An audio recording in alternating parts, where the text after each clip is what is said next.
సేవకులారా సువార్తికులారా మీ మాదిరికై వందనము. ఉన్నత పనికై మమ్మును పిలచిన దేవా మా కొరకై నీ ప్రాణం అర్పి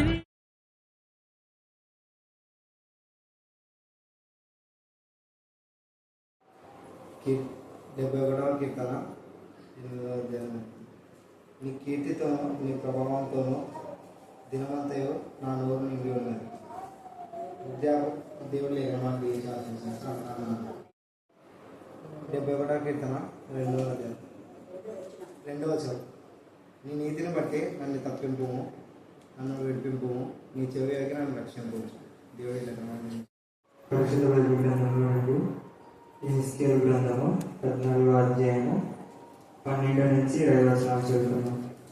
మరియు యెహోవా వాక్కు నాకు ప్రత్యక్షమై ఇలాగూ సెలవిచ్చాను, ప్రాణాధారము ఆహారం లేకుండా చేసి కరువు పంపించి మనుషులను పశువులను నిర్మూలం చేయుదును. నోవహును దానియేలును యోబును ఈ ముగ్గురు అట్టి దేశంలో నుండినను వారు తమని చేత తమ్మును మాత్రమే రక్షించుకొందురు. ఇదే ప్రభువు యెహోవా వాక్కు. బాటసారులు సంచరింపకుండా ఆ దేశము నిర్జనమై పాడగునట్లు నేను దాని మీదికి దుష్టమృగములను రప్పించగా ఆ ముగ్గురు దానిలో ఉండినను ఆ దేశము పాడైపోవును. నా జీవం తోడు వారు తమ్మును మాత్రమే రక్షించుకొందురు గాని కుమారులనైనను కుమార్తెలనైనను రక్షింపజాలకుందురు. ఇదే ప్రభువు యెహోవా వాక్కు. నేను అట్టి దేశం మీదికి యుద్ధము రప్పించి ఖడ్గమును పిలిచి నీవు ఈ దేశమందు సంచరించి మనుషులను పశువులను నిర్మూలన చేయమని ఆజ్ఞ ఇచ్చిన ఎడల ఆ ముగ్గురును దానిలో ఉన్నను నా జీవం తోడు వారు తమ్మును మాత్రమే రక్షించుకొందురు గాని కుమారులనైనను కుమార్తెలనైనను రక్షింపజాలకుందురు. ఇదే ప్రభువు యెహోవా వాక్కు. అట్టి దేశంలోనికి తెగులు పంపి మనుషులను పశువులను నిర్మూలమగుటకై ప్రాణహానికరమగునంతగా నేను నా రౌద్రమును కుమ్మరించిన ఎడల నోవహును దానియేలును యోబును ఈ ముగ్గురు దానిలో ఉన్నను నా జీవం తోడు వారు తమ నీతి చేత తమను మాత్రమే రక్షించుకొందురు గాని కుమారునైనను కుమార్తెనైనను రక్షింపజాలకుందురు. దేవుడు పరిశుద్ధ వాక్యం దీవించుగాక. ఆమేన్.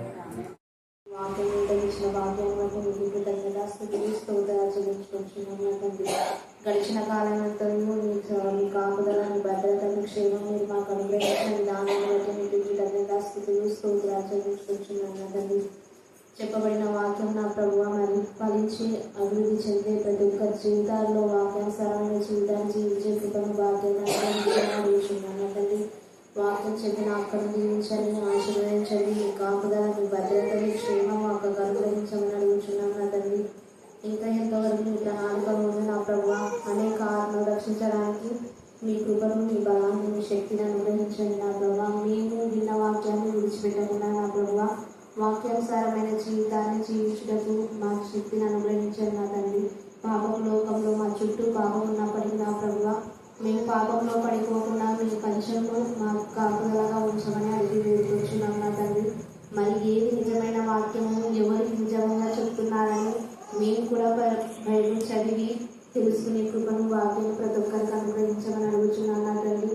మరి చూసుకొని వాళ్ళు చెప్పేది రైట్గా ఉన్నదా లేదా అని పరీక్షించుకొని నా తండ్రి నిజమైన వాక్యం ఉన్న చోటు మేము వెళ్ళే కృపను భాగ్యాన్ని అనుగ్రహించమని అడుగుతున్నాను నా తండ్రి.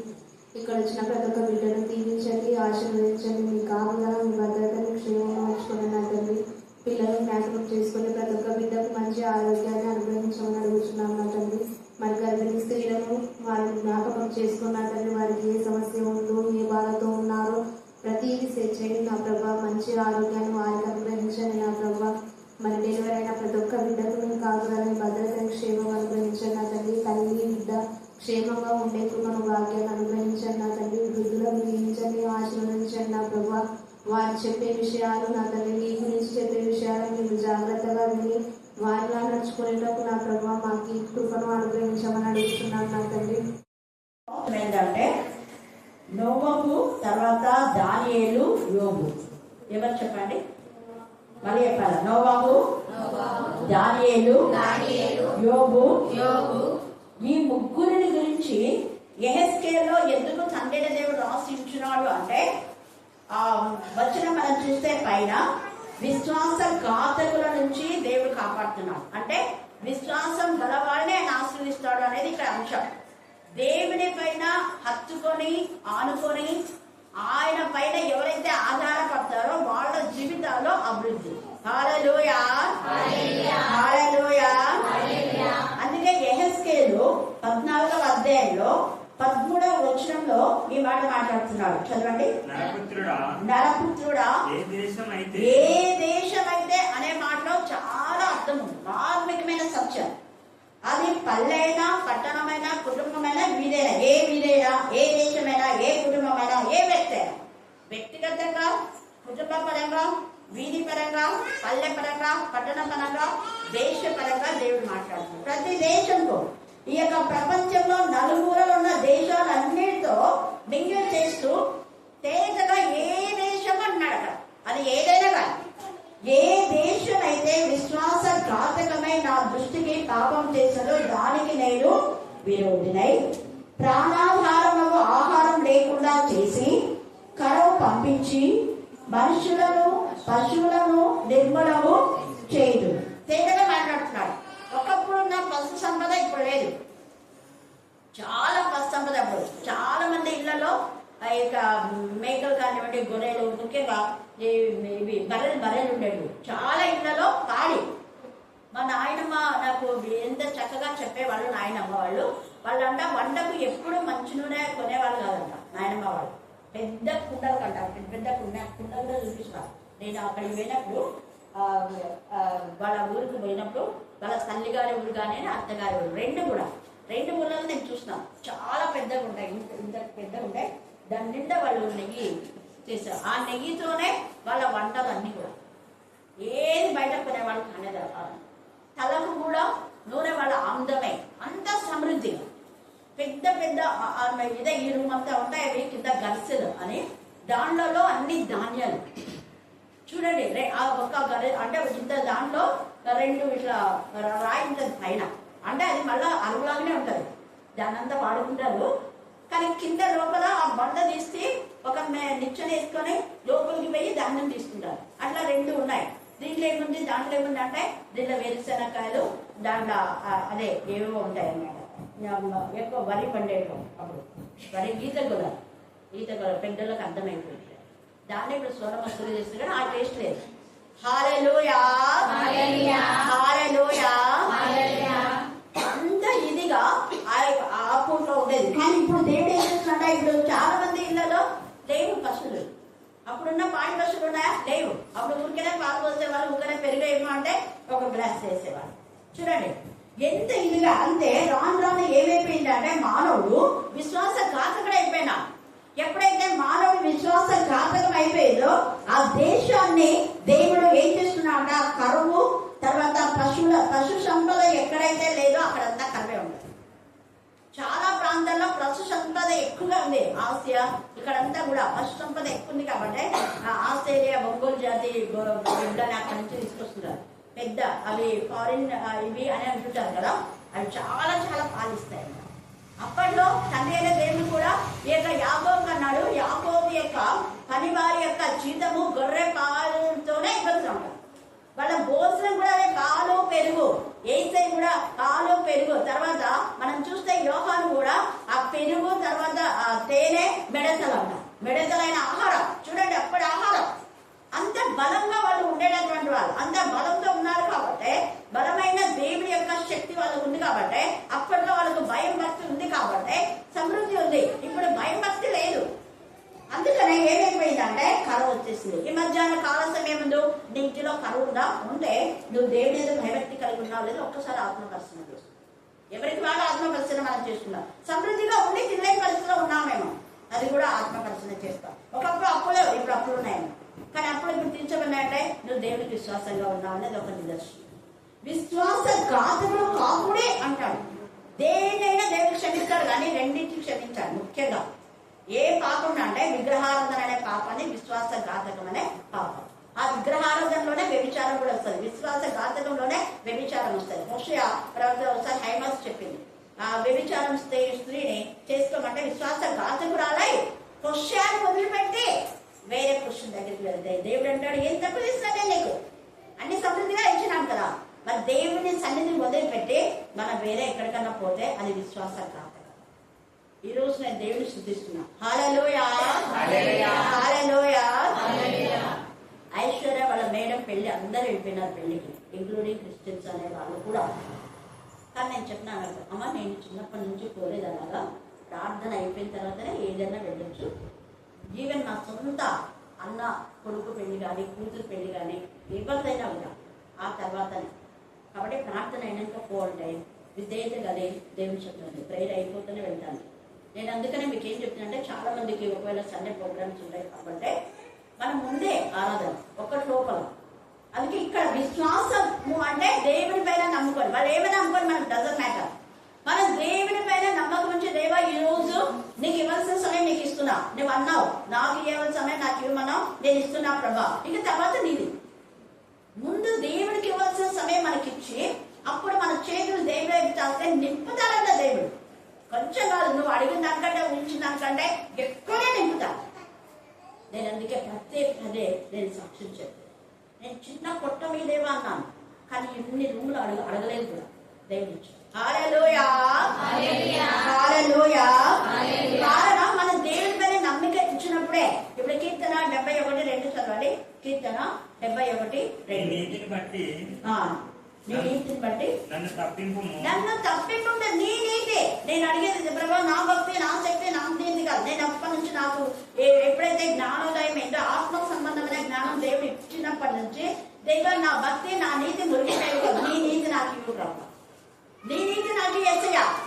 నువ్వు తండ్రి దగ్గర నుంచి నీతి పొందుకున్నావు కదా, నువ్వు నీ యొక్క నీతిని మీ శిష్యులకు ఇచ్చారు కదా, మీ శిష్యుల నుంచే మరి ఈ గ్రంథం వచ్చింది కదా, ఆ నీతిని నేను కనుగొని ఆ నీతితో నేను నింపబడను ప్రభా. నీ నీతి నాకు కావాలి, నా నీతి వద్దు ప్రభా.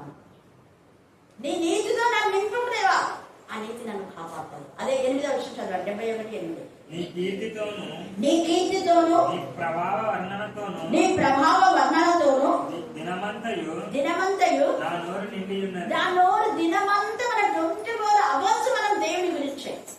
అందుకే అలాగ ఉంది కాబట్టి వేరే వాళ్ళు మనం చూసినప్పుడు మన చుట్టూ దేవుని వెలుగుని చూడగలుగుతారు. ఇక్కడ చాలా మంది చూశారు అలా దర్శనాలు. నాకు నేనుగా ఉండాలి, కానీ వాళ్లకు దేవుడు కనపడేలా చేస్తారు. చూసారా, ఏసైలో ఉన్న ప్రభావము ఏసైకి తెలుసు, నా ప్రభావం నాకు తెలుసు, దేవుడికి తెలుసు. ఇన్ ద సేమ్ వే వేరే వాళ్ళు కూడా చూడగలగాలి. అది అన్నమాట. దేవా నా నోట ఎప్పుడు నిన్ను గురించి ఉంటే నాలో ఉన్న నీ ప్రభావాన్ని, నాలో ఉన్న నీ నీతిని ఇతరులు చూసేలా చెయ్యి ప్రభువా అని ప్రార్థన చేయి. అప్పుడు ఖచ్చితంగా చూస్తారు. నిన్ను బట్టి దేవుని స్తుతించి వారు కూడా ఏమనుకుంటారు, మేము కూడా ఇలాగా ఉండాలి. నేను ఈరోజు అదే చెప్తాను. మమ్మీ డాడీ నాకు అది నేర్పించారు. ఖర్చు అయితే దేవునికి ఇవ్వమని. కాబట్టి నేను వాళ్ళ అడుగు జాడల్లో, వాళ్ళు చెప్పిన మార్గంలో, దేవుడు వాళ్ళకి ఇచ్చిన మార్గంలో వాళ్ళు నడిచి నన్ను నడిపించారు. నాకు దేవుడు ఇచ్చిన మార్గంలో మీరు నడవాలని చెప్తున్నానమ్మా, మీ ఇష్టం, చాయిస్ ఇంకా అన్నాను. చాయిస్ అన్నా అప్పటికే చాయిస్ ఇచ్చేస్తున్నాను. నువ్వు వెళ్తావో వెళ్ళవో నీ ఇష్టం. అది ఇక్కడ ఏసే కూడా అంతే. శిష్యులందరూ కొంతమంది పోతామంటే మీరు కూడా వెళ్ళిపోతామని పోండి అన్నాడు. ఇస్కరియోతు యూదా అప్పటికే పోయినాడు. చాలా మంది అప్పటికే 500 మంది శిష్యులైనారు. వాళ్ళంతా చెదిరిపోతున్నారు. ఏసైను కొట్టడం, తిట్టడం, ఏసైను బాధించడం, ఏసైను నిందించడం ఇవన్నీ చూసి వాళ్ళు ఇంకా ఆ ఏసైతో అడ్డు పెట్టుకొని ఉండలేకపోతున్నారు. అయితే ఆ 11 మంది చూసి మీరు కూడా వెళ్తారా, మేము వెళ్ళండి అంటే వెంటనే వాళ్ళందరూ ఏకపట్టుగా, ఒక్కరు కూడా కాదు, ఏకపట్టుగా ప్రభా ఎక్కడికి వెళ్తాం ఆయన, చేపలు పట్టే కంపు జీవితం నుంచి మన ఆత్మీయంగా నడిపించింది నువ్వు, ఎవరు నడిపించలేదు. నాకు దేవుని యొక్క మాటలు జీవపు ఊట అయిన దేవుని మాటలు మీ ద్వారా మేము విన్నాం. మా జీవితాలు షైన్ అయ్యాయి. మేము ఎక్కడికి వెళ్తాం. అందుకనే దేవుడు ప్రపంచమంతానే తలకిందులు చేసే వారిగా వారిని తయారు చేశారు. హల్లెలూయా. నమ్మకత్వం అనేది మిగతా వాళ్ళంతా విశ్వాసఘాతంగా వెళ్ళిపోయారు, కానీ 11 మంది వెళ్ళాలి. ఆ 11 మందిలో మళ్ళీ యోహాను యేసయ్య సిలువ దగ్గర అంటి పెట్టుకున్నాడు కాబట్టి పరలోక దర్శనం. ఆయన విశ్వాసత కదా, విశ్వాసఘాతకుడు కాదు ఆయన నమ్మితే. అందరు చంపేస్తారేమో, అయ్యో వెళ్తే ఏసై సిలువ దగ్గరికి వెళ్తే ఏసైనే ఆ యొక్క అంత చిత్రహింసలు చేసిన వాళ్ళు అక్కడ ఏసై సిలువను కొంత మోస్తున్నందుకే అతను అరిమద్దని బాగా కొట్టేశారు. మత్తయి కొంతసేపు సిలువ మోస్తేనే ఎంత బాధ పెట్టారు. అందుకని ఏమి కురేయుడైన సింహం అక్కడ మనం చూస్తే ఎంత ఇదిగా బాధ పెట్టిన వాళ్ళు మళ్ళీ ఏం చేస్తారో అనుకోలేదు యోహాను. తల్లి మరి కూడా ఏమనుకోలేదు, ఏమన్నా చేయదు. నేను నాకు మన పాద సన్నిధిలో వెళ్తాను అంతే. మనకు కూడా మనుషులు ఏమనుకున్నా దేవుని సన్నిధి మనం వెతకాలి. అలాగా ఇప్పుడు చెప్పిన విధానంలో మీ ముగ్గురు ఉన్నారు. నోవహు 8వ అధ్యాయము, నెహెమ్యా క్షమించండి ఆదికాండం 8వ అధ్యాయం, ఆదికాండం 8:21 చదవండి. అప్పుడు యెహోవా ఇంపైన సువాసన ఆగ్రహించి ఇక మీద నరులను బట్టి భూమిని మరలా శపించను. ఎందుకనగా నరుల హృదయాలోచన కేవలం వాళ్ళ బాల్యం నుంచి చెడ్డదండ. ఇక్కడ 8లో ఇదే మాట, ఆదికాండం 6లో కూడా అదే మాట. వారి బాల్యంలోనే హృదయం తప్పిపోయే వాళ్ళని నాకు అర్థమైపోయింది. బాల్యం నుంచే తప్పిపోతున్నారు. బాల్యం నుంచే ద్వితీయోపదేశ కాండం 6వ అధ్యాయం ప్రకారం 5-6 వచనాల్లో నీ బాల్యం ఉందా, నీ పిల్లల బాల్య జీవితం అలాగే ఉందా ఉంటే నువ్వు ధన్యురాలవే, ఆశీర్వదించబడ్డదా. నేను చాలాసార్లు జ్యోతి చెప్పేది వాళ్ళు ఏమన్నా అది కట్టుద్దామా. అవి ఇప్పుడు ఆ పిల్లోని చూడండి ఎంత బాధకు గురి చేస్తుంది. ఈరోజు ఏదో ఒక రోజు దాన్ని శాపిస్తుంది, ఏదో ఒక రోజు పాప శిక్ష వస్తుంది. కింగ్ సౌలు చెప్తే కూడా వినలేదు. అక్కడ సోదరి చెప్పి ఆయన దగ్గరికి పోయాడు. తర్వాత కొంతకాలానికి ఏమైపోయింది, ఆయన ఇంటిపైన ఆయన పడి చచ్చాడు. అవి గురిలాగా మనకు తయారవుతాయి. కాబట్టి ఈ రోజు చేసేటటువంటి ఆ పని ఈ రోజుకి ఏం కాకపోవచ్చు, కాకనంత మాత్రం ఏం కాలేదని అనుకుంటాను. హఠాత్తుగా దేవుని దీవిస్తాడు, హఠాత్తుగా మరి దేవుని యొక్క ఉగ్రత కూడా వస్తాయి. 2 ఉన్నాయి. నువ్వు అనుకోని విధంగా బ్లెస్సెడ్ అవుతావు, నువ్వు అనుకోవాల్సిన ఊహించావు. అలాగా దేవుడిని లిఫ్ట్ చేస్తాడు. కారణం దేవుని పైన నోవహు అనుకున్నా. నోవహు కుటుంబం మాత్రమే ప్రపంచం అంతా జలభ్రంగా కొట్టుకొని పోతే నోవహు కుటుంబం మాత్రమే సేఫ్ జోన్ లో ఉంది. దేవుడి పైన నమ్మిక ఇచ్చినాడు కాబట్టి దేవుడు చెప్పింది చెప్పినట్టు చేశాడు. అప్పటికి వర్షం లేదు, నిరీక్షణ. ఆ వర్షమే రాలేదు ప్రభా, నేను చెప్తే వాళ్ళంతా నవ్వుతారు. అలా నవ్వని వాడు తిట్టని ఏమైనా చేయండి, నాకెందుకు, దేవుడు చెప్పినాడు నేను చేస్తా. మేమంతే, ఎవరేమనుకున్నా కూడా మేము అలాగనే స్కూల్లో ఎవరో వస్తే వాళ్ళకు దేవుని వాక్యం చెప్పడము, లేకపోతే బైబిల్ ఇవ్వడము. నేను మెరకము ఇక్కడ లక్ష్మణ, డాక్టర్ లక్ష్మణ తెలుసు కదా, అక్క మేము ఇద్దరమే బైబిల్ ఇచ్చాను. కానీ వాళ్ళ అన్నిలు ఆయన అప్పటికి అదే మన గూడుకి అధికారిగా ఉన్నారు. ఆయనకి ఎందుకులే అనుకోవడమే, ఆయన కూడా ఇష్టంతో తీసుకున్నారు. తీసుకోవడమే కాదు, చదివేవాడని వాళ్ళ ఆవిడ చెప్పింది. డాక్టర్ లక్ష్మణ చనిపోయిన తర్వాత మేడం ప్రార్థన చేయండి ఆయన ఇక్కడికి వచ్చి. నాకు అసలు అర్థం కాదు. అక్క చెప్పిందంట పోయి నూనె తీసుకుపోయి ప్రేర్ చేయించుకోమ్మా అని చెప్పిందంట. అప్పటికేమిటో నిలబడుతుందానే. అప్పుడు వచ్చి ప్రేర్ చేసేటప్పుడు నేను అప్పుడు ఇచ్చింది బైబుల్ ఉందా ఉంటే నీకు చదువు వస్తే ఒక్క వచ్చిన చదువుకోక అంటే వెంటనే మా ఆయన కూడా చదివేవాడమ్మా అని. హల్లెలూయా, హల్లెలూయా. వాళ్ళు చదువుతారా చదువు అనేది డజంట్ మ్యాటర్. మనం చేయవలసిన పని మనం చేయాలి. అవకాశం వచ్చినప్పుడంతా మనం ఇతర అది నమ్మకం, దేవుడి పైన నమ్మకంతో ఇవ్వండి. మనం ఇచ్చిన దానికి ఖచ్చితంగా దేవుడు ప్రతిఫలం ఇస్తాడు, ఎప్పుడైనా ఇస్తాడు. ఆ రోజు వాళ్ళు చదవకపోయినా ఏదో ఒక రోజు ఆ బైబిల్ చదవాలన్న తపన కృష్ణ ఆత్మలో ప్రేరేపణ దేవుడు అర్పిస్తారు. ఈ నోహు దేనిపైన అనుకున్నాడు కాబట్టి ఎవరితోనే ఉమ్మి వేసినారు, ఏమేమో హేళన చేసినారు, అన్ని హేళనకు వాళ్ళు మరి భూమి అయినారు. కొడుకులను అవమానపరుస్తున్న కోడళ్ళు అయితే చాటున పిలుచుకొని చెప్పుడు మాటలు ఎన్నో చెప్పారట నోహు గురించినటువంటి ఒక గ్రంథంలో. మీ మామ మాట మీరు వింటారా? అసలు ఎక్కడ వచ్చింది వర్షమే రాలా? 40 రాత్రి పగలు ప్రచండమైన వర్షం వస్తుంది, మీరంతా ఓళ్ళలోకి రండి, అందుకే నేను తయారు చేసిన మీ మామే చెప్తే మీరు వినడమేనా? ఎన్ని మాట్లాడినారు, కోడళ్ళు వినలేదు. చూడండి, భర్త మాట భార్య వినింది, కొడుకుల మాట కొడుకులు విన్నారు, కోడళ్ళు విన్నారు. ఏకంగా అందుకే ఒక్క కుటుంబమే సైట్ చోట్ల ఉంది. ఈ యొక్క సమయంలో నోహు కాపాడమన్నాడు. కానీ మరి తర్వాత ఒకవేళ నోహు కుమారులు కుమార్తెలు రాయబడ్డాయి అంటే వాళ్ళు తదనంతరం వచ్చినవారు. ఇక్కడ వాళ్ళు రక్షించమన్నారు. వాళ్ళ తదనంతరం వాళ్ళ వంశంలో ఎవరైనా ఉంటే వాళ్ళు దేవుని మాట వినకపోతే వాళ్ళు రక్షణ పొందరంట. అది ఎంత ధైర్యంగా మాట్లాడు అధ్యాయంలో 16 వచ్చిన చదవండి. ఆ ముగ్గురు దానిలో ఉండినను ఆ దేశం అయితే పాడైపోతుంది, కానీ వాళ్ళని కాపాడతారు. నా జీవం తోడు వారు తమ్మును మాత్రమే రక్షించుకుందరు, కానీ కుమారులనైనను కుమార్తెలైనను రక్షింపజాలకుందురు. ఇక్కడ యోబుకు కుష్ఠరోగం వచ్చినా కాపాడమన్నాడు. యోబుడు ఏం చేయలేకపోతే అమ్మవాలి, కానీ కొడుకులను కూతురులను 10 మందిని తీసేస్తుంది. తర్వాత దేవుడు ఇచ్చినాడు. అలాగే భార్య కూడా ఆత్మీయంగా పడిపోయింది చెప్పాలంటే. ఇక దానియేలు యొక్క పిల్లలు వాళ్ళ స్నేహితులే అందరూ కాపాడబడ్డారు. మిగతా జ్ఞానులందరూ కూడా నాశనం అయిపోయారు. చూసారా, ఆ దేశమే దేవుడికి విధేయత అయ్యేలా దేవుడు వాళ్ళ దానియేలు కాపాడు. అనేక అగ్నిలో వేసినా కూడా యేసయ్య వాళ్ళతో పాటు ఉన్నాడు. అంటే నీతి, యేసయ్య పైన నమ్మకం. అబ్రహాము దేవుడు నమ్మని అది అతనికి నీతిగా ఎంచాడు. ఆ నీతి వాళ్ళని కాపాడుతూ ఉంది. యేసయ్య నీతి, ఈ వాక్యమే మన నీతి, ఈ వాక్యమే అగ్ని, ఈ వాక్యమే పరిశుద్ధత, ఈ వాక్యమే మన కాపుదల, ఈ వాక్యమే మనకు నడుపుదల, ఈ వాక్యమే మనకు జ్ఞానం, ఈ వాక్యమే ఐశ్వర్యం. అన్ని నామముల కంటే ఆయన నామం హెచ్చించి, మళ్ళా ఆయన నామం కంటే వాక్యంలో నేను హెచ్చించి తిని అది ఎప్పుడు మర్చిపోతాను. లైఫ్ కీర్తన 138:2 కంటే చేసి ఉంచుతాడు. ఆ వాక్యం దేవుని యొక్క మాట. వాక్ అంటే దేవుని మాట. దేవుని మాట పైన వీళ్ళు నమ్మకించారు. మళ్ళా ఒక్క మాట ఎదురు చెప్పలేవాడు. దేవుని మాట పైన లక్ష్యం ఉంచినందుకు అక్కడ నోవాహును దేవుడు కాపాడాడు. దానియేలు ప్రత్యేకంగా వీళ్ళ ముగ్గురిని ఇచ్చాడు. ఎంత చక్కగా, ఎందుకంటే యోబు ప్రతిరోజు తన పిల్లల గురించి దేవుడి చెంత మొరపెడుతున్నాడు కాబట్టి వాళ్ళు అపవాది తీసుకుపోయినా మళ్ళా సిగ్గుతోనే తెచ్చిచ్చింది. ఏది పోయితే ప్రాపత్తి అంతా వచ్చేది. శాతం తీసుకుపోయాడు. మళ్ళా ముక్కు గాలం వేసి నోరు పుస్తకంపై ఎంత తీసుకున్నావు అంత డబ్బులు నీది కూడా కావాలి. అపవాది ప్రాపర్టీ 28 యెహెజ్కేలులో దాని ప్రాపర్టీ అంతా పోయింది. దాని గర్వం అహంకారం అంతా తీసుకున్నాడు దేవుడు. ప్రాపర్టీ ఏం లేదు, అడుగు తినే బతికే. ఏనాడు జీవితం అనోడే. ఇతరులను యాచించాల్సిందే, ఇతరులు ఎవరు మరి ఏమన్నా ఇస్తారా అని చూసుకోవాల్సిందే. అలాంటి బతుకుడు అంతా దేవుడు తీసేశాడు. ఆ యొక్క ప్రాపర్టీ ఇక్కడ యోబుకి ఇచ్చాడు. ఆ ప్రాపర్టీ దావీదుకి ఇచ్చాడు. ఆ ప్రాపర్టీ అబ్రహాం ఇస్సాకులకు ఇచ్చాడు. తన నమ్మిన బిడ్డలు. హల్లెలూయా, హల్లెలూయా.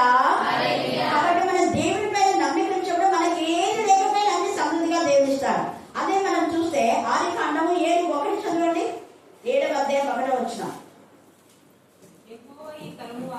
యెహోవా ఈ తరము వారిలో నీవే నా ఎదుట. ఆ తరంలో నోవహు మాత్రమే నీతిమంతుడు.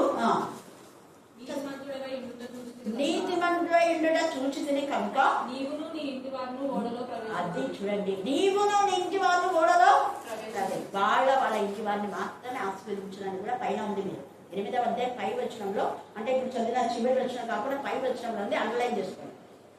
కుమారులను వాళ్ళని ఆశ్రయించాడు దేవుడు. ఇంపైన శ్వాస యాగంగా అగ్రానించాడు నోహు యొక్క ఆ యొక్క నైవేద్యం. మరి నీవు నీ హృదయ అర్పణ దేవునికి నైవేద్యంగా ఉందా మనం ఆలోచించుకోవాలి. ఇక్కడ నోవహు, దానియేలు, యోబు దేవుని పైన ఆనుకున్నారు కాబట్టి దేవుడు వాళ్ళని రక్షించాడు. అలాగనే యోబు యొక్క స్నేహితులు విశ్వాసం ఘాతకులై యోబు అర్పించిన ఎడ్ల యొక్క మరి ఆ మాంసం అంతా తిన్నారు. కానీ విశ్వాసం ఘాతకులై మళ్ళీ యోబుని ఎంత ట్రీట్ చేశారు. అందుకే దేవుడు అన్నాడు వాళ్ళు కూడా భయభక్తి కలవాలే. వాళ్ళు మరి వాక్యం ద్వారానే ఇక్కడ గమనిస్తున్నారు యోబును. అలాగే మనని గురించి కూడా మన పైన అన్నారు. మనసులో అనుకుంటే దేవుడు ఒకరోజు నిన్ను గమనిస్తుంది. నువ్వు మాట్లాడేది యుక్తమైంది కాదు, కానీ యోబు మాట్లాడేది యుక్తమైంది. కాబట్టి మీ ప్రార్థన నేను వినను, మీ పని నేను తీసుకోను, మీ పని న్యాయయుక్తం కాలేదు, యథార్థం కాలేదు, నిజాయితీ కాలేదు. పోయి యోబు దగ్గర పోయి తల ఉంచుకొని యోబు వైపు తిరిగి క్షమాపణ చెప్పుకొని అప్పుడు కూడా వీళ్ళు అర్పించకూడదు. యోబే అర్పించాలి. యోబు ద్వారా నేను తీసుకుంటాను. కారణం ఏంటంటే యోబు ఎన్ని నీతి మాటలు చెప్పాడో వాళ్ళకు. చాలా మంది తల్లిదండ్రులు లేని వారికి ఆయన అంటాడు, నేను పెట్టిన పాదం మీద నేతిలో పడని అంటాడు యోబు.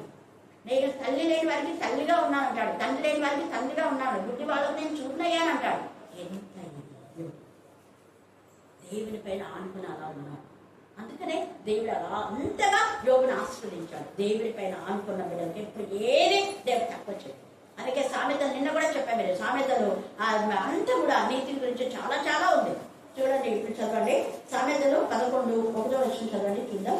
దొంగ త్రాసు యెహోవాకు హేయం. సరైన గుండు ఆయనకి ఇష్టం. సరైన గుండు అంటే యథార్థంగా, ముందు ఒక మాట వెనక ఒక మాట ఉంది, యథార్థంగా ఉంది.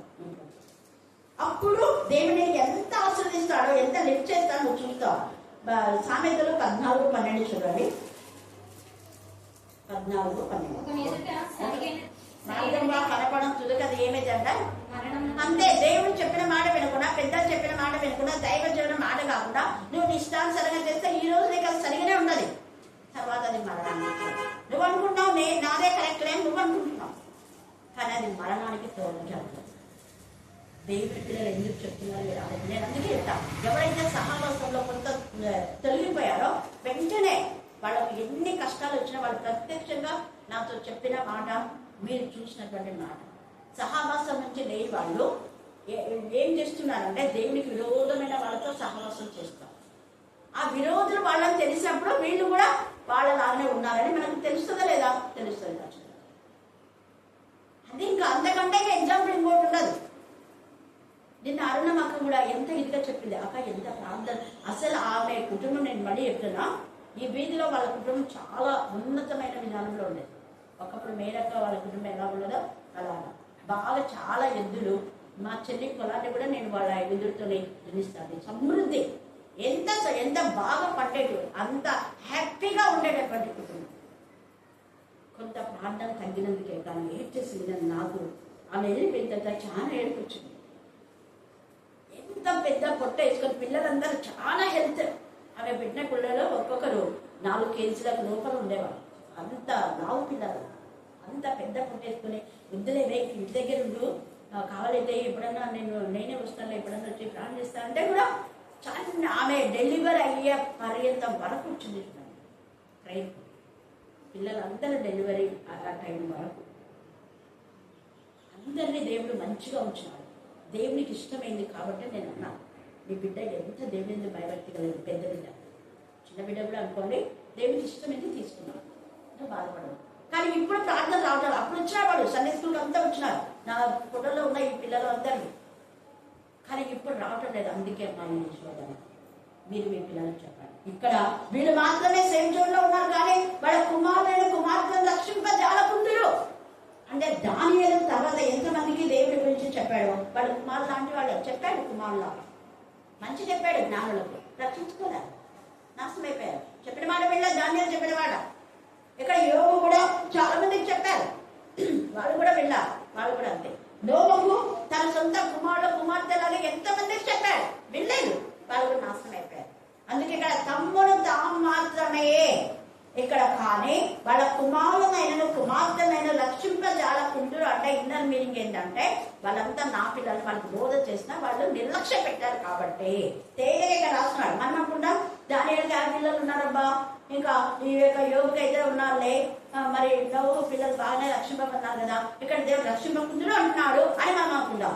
అక్కడ దావీదు అంటాడు కదా, ఏమంటాడు దావీదు, నా యొక్క ప్రభువు నా తండ్రి అంటాడు వేశాడు. తర్వాత అబ్రహామును నా తండ్రి అంటాడు.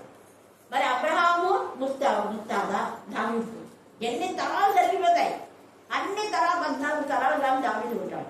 కానీ తండ్రి నా తండ్రి అయిన అబ్రహాంకి ఇచ్చిన వాగ్దానం నాకు ఇదేగా అంటాడు. హల్లెలూయా, హల్లెలూయా. అంటే జయ అబ్బా అంటే తండ్రి, అబ్బా అంటే తండ్రి. జయజబ్బ అన్నారు కదా మీరు, జయజబ్బ అంటే నా తండ్రి లాంటి వాడి నువ్వు కూడా, జయజమ్మ నా అమ్మ లాంటి దాన్ని నువ్వు, అమ్మమ్మ మా అమ్మ లాంటి దాన్ని నువ్వు. వాళ్ళ బ్లెస్సింగ్స్ మనకు వస్తాయి. అందుకే పెద్దవాళ్ళతో మీరు డచ్ చేసుకోండి, పెద్దవాళ్ళతో మీరు ఆశీర్వాదం తీసుకోండి. నాకు అందుకే అనిపించింది ఈసారి నా బర్త్డేకు ఎవరి పిల్లలు నెలసిన వెంటనే సొగసైన గీతం అన్నా ప్రభా, అక్కడే వాక్యం చెప్పాలా అనుకుని ఈ రోజు కూడా చెప్పించాలనుకున్నాను నేను అక్కతో. ఎందుకంటే ఈ సంవత్సరం నాకు చివరిది కదా, ఈరోజు రేపు కూడా చివరిది అనుకోండి, రేపు ఎట్లా రాదు, ఈ రోజు మళ్ళీ 9వ తేదీ చెప్పిద్దాం అనుకున్నాం. అక్క మొదటి వారం కన్నా మీరే చెప్పాలంటే మంగళవారం రోజు అక్క తీసుకుంటారు వారికి. సాయంత్రము 7 గంటలకు ఉంటుంది, మధ్యాహ్నం ఉంటుంది. హల్లెలూయా. సింపుల్ గా, చాలా సింపుల్. ఎందుకంటే దేవుని యొక్క విశాలమైనటువంటి మరి ప్రదేశాన్ని దేవుడు మనకి ఇవ్వబోతారు కాబట్టి ఇప్పటి నుంచే అన్ని కొన్ని తగ్గించుకోవాలి. హల్లెలూయా, హల్లెలూయా. ఇక్కడ ఎంత చక్కగా ఈ మాట మాట్లాడుతున్నారు కాబట్టి మనం అర్థం చేసుకోవాలి. తర్వాత సామెతలు 16:25 చదవండి. సామెతలు 16:25. ఒకని మార్గం దాని దృష్టికి యథార్థంగా చూడగా అది మరణమునకు చదువుతున్నది. మళ్ళీ 21 చదవమా. 16:20. రుచిగల మాటలు పలుకుట వలన విద్య ఎక్కువ. రుచిగల మాటలు అంటే వాక్యమే. వాక్యం కంటే రుచి ఏంది? వేరొకటి వెండి బంగారంల కంటే నీ వాక్యమే శ్రేష్టం. అలాగనే జుంటి తేనె దారాల కంటే నీ వాక్యం ఎలాంటిది? మృదువు. తేనె కంటే రుచి ఏది లేదు ప్రపంచంలో కదా. నంటి కంటే రుచి తేనె. అలాంటి తేనె కంటే కూడా కరువు మెదడు అంటే రుచి. కరువు మెదడు కంటే దీని సన్నిధి నాకు ఎక్కువ ప్రభావం అని దాన్ని చెప్పాడు. కాబట్టి వాక్యం పదే కలిస్తే నీకు జ్ఞానం వచ్చి నువ్వేం చేయాలో పడిపోకుండా ఉంటావు. దేవుని సన్నిధిలో స్థిరంగా ఉంటావు. అలాగనే మనం చూస్తే సామెతలు 24:26 చదవండి. 24:26. సరైన మాటలతో ప్రత్యుత్తరం ఇచ్చుట పెదవులతో ముద్దు పెట్టుకున్నట్లుండును. అట్లా మంచి వాక్యం. సరైన మాట అంటే వాక్యమే. వాక్యం కంటే సరైన ప్రపంచంలో ఏది లేదు. అలాగే మనం చూస్తే ఇక్కడ ఇర్మియా 2:13 చదవండి. ఇర్మియా 2:13. నా జనులు రెండు నేరములు చేసి ఉన్నారు. జీవజలములో ఉండైన నన్ను విడిచి ఉన్నారు. అది 2 నేరాలు. నువ్వు ఎన్ని నేరాలు చేసావో ఆత్మకష్టం. వీళ్ళు 2 నేరాలు. ఏమిటి ఆ నేరం అంటే, ఒకటి జీవజలంలో ఊడైన నన్ను విడిచి లోకస్తులైనటువంటి వాళ్ళని వాళ్ళు చేరదీశారు. అక్కడికి వెళ్ళిపోయిన ఆ సహవాసంలోకి వెళ్ళిపోయారు వాళ్ళు. వెళ్ళదు సహవాసం. ఏ సహవాసంలో నువ్వు ఉండాలో దేవుడు నీతో మాట్లాడుతున్నాడు. యథార్థంగా, నిజాయితీగా, సత్యంగా, సత్యవాక్యంలో ఉన్నది ఉన్నట్టుగా చెప్పి నిన్ను బలపరిచే వారి సహవాసంలో, నిన్ను ఆశీర్వదించే వారి సహవాసంలో, నిన్ను అభివృద్ధి చేయడానికి ఎవరైతే పురికొడుతుందో అలాంటి సహవాసంలో, నిన్ను ఎంకరేజ్ చేసే వాళ్ళ సహవాసంలో నువ్వు ఉండు. ఇక్కడ గిద్దెని చూస్తే గానుగా చాట ఉన్నాడు. అతనిలో ఉన్న పరాక్రమం ఎవరికి తెలియలే. కానీ వెంటనే దేవుడు వచ్చి పరాక్రమం గల బలాఢ్యుడా రా అన్నాడు. నీలో ఉన్న పరాక్రమం నీకు తెలీదు. దేవునికి తెలిసి నీకు వాక్యం చెప్పడానికి వాక్శక్తిని ఇచ్చే దేవుని, పాడటానికి ధైర్యం, ప్రార్థన చేయడానికి, వాడబడ్డానికి దేవుని బిడ్డగా ఎక్కడ వాడబడతావో అక్కడ ఉన్నాడు. అదే దేవుడు నీకు ఇచ్చినటువంటి ప్లేస్. అటు ఇటు తిరగదు. మళ్ళీ దేవుడు నీతో మాట్లాడుతున్నాడు ఈ సమయం. కాబట్టి సమయమందు దేవుని హత్తుకుని ఆనుకొని చూద్దాం. ఇంకా చాలా ఉంది. మధ్యాహ్నం వేళ మళ్ళా ధ్యానించుకుందాం. దేవుడు లేఖన భాగం దీవించి ఆశీర్వదించుగాక. ఆమేన్, ఆమేన్, ఆమేన్. ఈ సమయమందు మరి ఆ లేఖన భాగాలు చదువుకుంటారు. యోహాను సువార్త 6వ అధ్యాయం 56వ వచనము హైమాజీ చదివి వినిపిస్తారు.